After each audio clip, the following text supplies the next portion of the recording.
সঙ্গে অনেক দিন পর চলে আসলাম একটা ছোট্ট মিনি ব্লগ নিয়ে।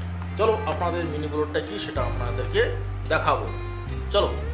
1 বছর 5 মাস ধরে জমা দিচ্ছি একটা স্বপ্ন পূরণের জন্য।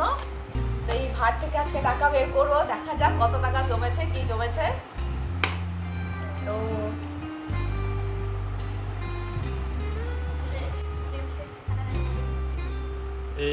আমার ছেলে একদম টাকা নেওয়া রেডি।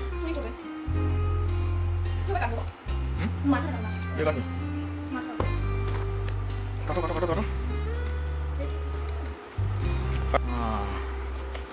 কাউন্টার রেডি হয়েছে। ঢালো ঢালো ঢালো ঢালো ঢালো।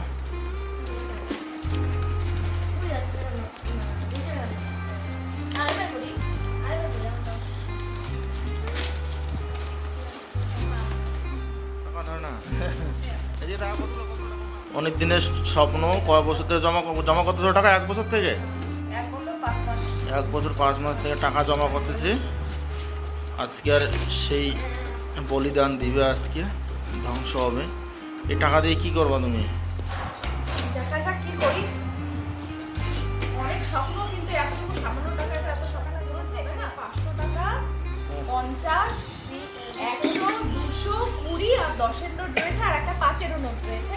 তাহলে আপনারা গেস করুন এখানে কত টাকা রয়েছে। এতদিন তো জমা রাখছো টাকাগুলো, আজকে হঠাৎ করে টাকাগুলো ব্যাংক থেকে উঠাবে, এখন করতে পারলা।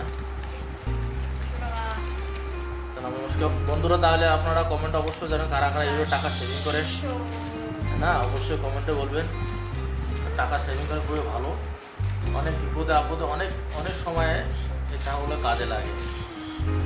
এই যে টাকা এখন কাউন্টিং করতেছে, লাস্ট অব্দি আপনাদেরকে জানাবো কত টাকা এখানে আছে। ভিডিওটার সাথে থাকুন, ভিডিওটার সঙ্গে থাকুন।